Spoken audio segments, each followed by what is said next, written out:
Hello guys. नमस्ते, प्रणाम।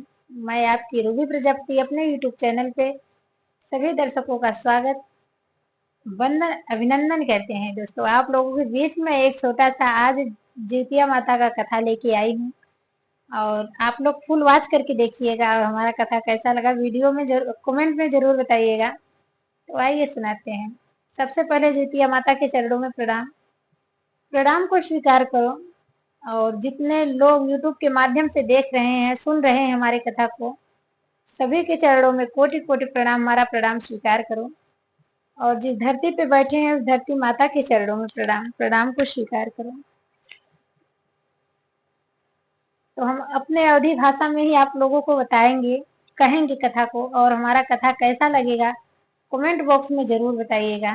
तो आइए सुनाते हैं अपने अवधी भाषा में हंजी उपवाहन का कथा। एक गांव में एक दुखिया रहें। उनके एक लड़का रहन। दुखिया जोन रहन उनके एक लड़का रहन। धीरे धीरे लड़का जब बड़ा होए लागन तो सब इधर उधर से बोले लागन कि अब तो तुम्हार अवस्था घट चुकी बा, अब इनका शादी ब्याह कर दे, पतो हुआ जाए, कम से कम तुम्हें एक वक्त का रोटी तो बना के लेके आए। तो जोन दुखिया रहीन वो सोचे लागिन कि सब सही कहता कि अब हमार हिम्मत और तो घट गया बा, ऐसा करी कि हम अपने लड़का का शादी ब्याह कर दे। वो तो सोचिन कि चला कह दे, अच्छा सोच लीन, जे कहे सुनकर कान भराई लगा तो उनके दिमाग में आ गया कि नहीं, अब बेटवा की शादी करब जरूरी बा। तो बूढ़ा अपने बेटवा की शादी कर दी।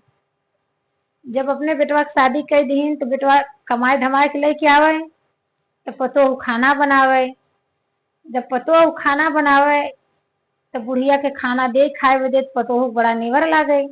कहे हमारा आदमी कमाए के लेके आवत है तो बैठ के खात हिन, इनके पौरुख नाय बा। रोज बूढ़ा के रुख सुख दे दे। जब तक बूढ़ा के लड़का बहरे रहे तब तक अपन रुख सुख देत रहीन बूढ़ा के खाए विदु के।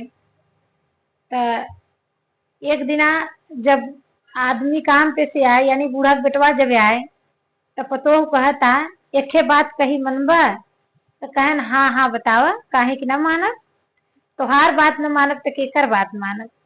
कहीं ठीक बा, कहीं ऐसा कर कि ये बुढ़िया के ले जा, यही नजदीके शमशान घाट बा है, एके ले जा, वही मार डाला। तो ओ नाय मानन, सोचन महतारी है हम कैसे ऐसे करी। तो कहे नहीं, हम ऐसा न करब, हम दोनों जने के देखब। अब जैसे माइक करे जा वैसे बेटवा करे जा। अब बेटवा का करे, बेबस पड़ा बा। कहे चला ठीक बा, ठीक बात कह दें, लेकिन उनकर हिम्मत ना पड़ता। तो कहीं कि जा, अच्छा ऐसे अगर न ले जाब तो ऐसा करा कि तू बेहोश होए वाली दवाई लिया। बुढ़िया के मन खीर बनाए, खीर बनाए के लेके गई बूढ़ा के, खीर दीन खाए दे और खीर मिलाए दीन जहर। बूढ़ा सोचिन आज हमार बड़ा इज्जत भाव होता। बूढ़ा खीर पाइन ते आपन सटक दीन।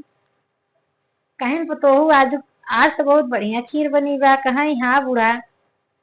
खीर बूढ़ा खा ली, रात के बेहोश हो गए। जब बेहोश हो गए तब बेटवा पतो मिल के उनके अपन बांध छान देहन।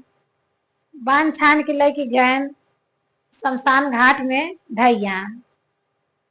शमशान घाट में धैया तब बेटवा जब फूके बदे चला तो माचिस नाई, ओकरे जेबा माचिस नाई रहा।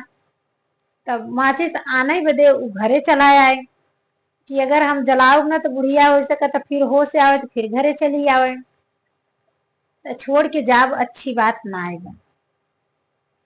तब लेके आयन माचिस आने घरे। जब घरे माचिस आने आयन तो बुढ़िया के मतलब सांस आवत रही। बुढ़िया धीरे से अपन बोरिया बन्ना में से निकल के 12 बजे रात अपन पेड़ पे चढ़ गई। बुढ़िया बुढ़िया पेड़ पे चढ़ गई। बेटवा जब माचिस लेके आए तो वही मतलब जो लकड़ी ईंधन धरे रहा, गठरी मोटरी बांध के बूढ़ा के वही जलाए दे। जब बूढ़ा का गठरी मोटरी जलाए दे और जला के चला गया घरे। सोचस कि अब तो माई कहानी खत्म हो गया बा, अब हम चली घरे। घरे गवा तब मेहरारू पूछता कहो बुढ़ा जलाए दिया कहा यहाँ, कहा यहाँ जलाए दिया कहा जब तू अपने माई के नाई भत हम होगा। मेहरारू चिड़िया चरित्र भगवानों जाने ई बुढ़े कहावत कहे हैं। कहा है कि जब तू अपने माई के नाई भत हम होगा, हमें तोहरे ऊपर कोनो भरोसा नाई बा, कहा ऐसा कोनो बात नाई बा। दूठ चोर चोरी के आन शमशान घाट में, उनने बंटवारा कर लागन। चोरी के आन धन दौलत पैसा कौड़ी जोन कुछ लेके आए रहे शमशान घाट में, उसपे बंटवारा करे लागन। तो बुढ़िया ऊपर से हूँ का आवाज आए, तो उन्होंने बुढ़िया हूँ ऊपर से कराई, इन्होंने आपन बतियाए तो बुढ़िया पेड़े पे से हुकारी मारे। और चोर जवन रहन दोनों चोर डराय के भाग गए। पैसा कौड़ी धन दौलत जवन कुछ रहा छोड़ के उनने फरार हो गए शमशान घाट से। जब शमशान घाट से उनने फरार हो गए तो बुढ़िया धीरे से पेड़े पे से उतर गई। जब पेड़े पे से उतर गई बुढ़िया, तो जौन अपन पैसा कौड़ी रहा माल खजाना रहा बुढ़िया गठरी मोटरी बांधे और लेके भोरइये फिर पहुंच गए बेटवा पतोह दुआरे। बेटवा पतोह दुआरे फिर आई गए, फिर दरवाजा खटखटावता, अरे बेटवा बुलावता पतोहू बुलावता। तो बेटवा पतोह डर कुमारी कवाड़ी नहीं खोलत हन, कहत हन अबे तो मुके फूक ताप के आवत है, कहीं माई के रूप में कहीं भूत तो नहीं बुलावता हमें। तो खूब दरवाजा पीटत हन। तब कहे बुढ़िया कहता कि बेटवा कवाड़ी खोला, धने दौलते बदे हमें मारत रहे तो हम धन दौलत लेके तो आए बाहिर, अब ल धन दौलत। जब बेटवा कवाड़ी खोले देखे माई के पास माल खजाना, बड़ा खुश हो गया। कहे माई तू कैसे ही पाऊ, हम तो तुम्हें जलाए दे रहे। कहे बेटवा सवेरे बताओ, कहे नहीं तू बताओ, कहे नहीं माई हम तुम्हें सवेरे बताओ इतनी बेला, कहे नहीं बेटा हम तुम्हें सवेरे बताओ इतनी बेला हमें सोए दा, हम बहुत थकी है हमें सोए दा। बूढ़ा कह के अपन चदरा तान लीन। जब चदरा तान लीन तो बेटवा गप तो लगे दौड़ा कहे देख तो माई के मरवाए के तो जलवाए दे रहे, हमार माई कितना पैसा कमाए के लेके आए, कितना सोना चांदी लेके आए।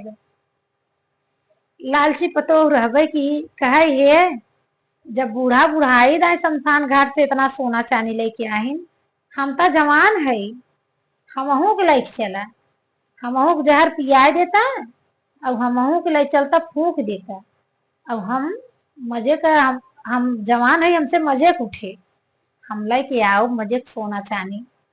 कहा हाँ सही कहता हूँ तब तो हम सबे अमीर हो जाब, जब माई इतना उठा ले बांध छान के लेके चली आई, तू तो जवान हो तू तो सही कहत हो, चला चला हम तो लेके चली। तो अपन जहर ओहर खियाए को नहू के लेके गए और नहू टिकठी उठी बांध देन अपने मेहरारू के। उनके मन में लालच आए के सोचन माई के जलाए रहे और माई हमारे इतना कुछ कमाए के लेके आएगा। तब लेके आयन मेहरारू का अपन बांध छान के लेके आयन और बार देन सलाई लगाए देन सलाई में आग, सलाई से आग। तब बूढ़ा जब सवेरे उठे तो जलाए के आन सोए, सोचन जैसे माई के जलाए के आ रहे सोआ रहे वैसे ये नहुक जलाए के आई सोआ है वहां वो वही है ले दे के। तो कहा तब बुढ़िया उठी तो बेटवा कवाड़ी पीटे था पतोहू बुलावता बेटवा बुलावता। तो बेटवा कहता ए माई हम तो तुमके जहर पियाई दे रहे, तू तो मर गई रहू और तुम्हें हम शमशान में ले जाए कि तुम्हें हम तोप के आए रहे ना, फूक के आए रहे, तो तू इतना धन दौलत कैसे पाए रहू। वही कहे रहे कि हम तो जवान है हम के ले चला ऐसे फूक जावा हम और उठा के लेके आओ। कहे तो उनने कह रहे हम सवेरे बताऊ ना, तो कहे नाही माई तब नाई मान, कहे जब तुम माई फूके रहा माई इतना धन दौलत लेके आए रहे तो हम तो जवान है हम तो और कुछ लेके आओ। तो कहे बेटवा हो जब तू हमें ले गया रहा जलावे बदे तू माचिस भूल गया रहा और तू माचिस आना जब घरे चला आया तो वह हम निकल के हम पेड़ चढ़ गए रहे और लूट लूट कुलियाए रहे चोर उन्होंने धरे रहे। तो हम वह कुल लेके आए रहे, जब तू हमें फूके बदे माचिस आना आए रहा तो हम उठा पे से उतर गए रहे। तो कहा अच्छा कहा माई अब तक लौटब नहीं की, उहो के लगे रहे हम फूक के आए तू तो 1 घंटा बाद चली आ उतर अब अबे ना की कहा है बेटवा हम तो निकल ही गई रहे ना। अब तू ओके वही लागे माचिस लगे रहा व्यवस्था कई फूक दी है। सोचे नहीं लागे फूक दे देरी ना करी तो ये और जल्दी लौट के आए। तो ऐसा तो लालच बेटवा पतोहुक रहा। तो जुतिया माई के चरणों में प्रणाम। यही पे कथा विराम करत है। जके जके हमारा कथा अच्छा लगा हो लाइक शेयर सपोर्ट और सब्सक्राइब जरूर करिए।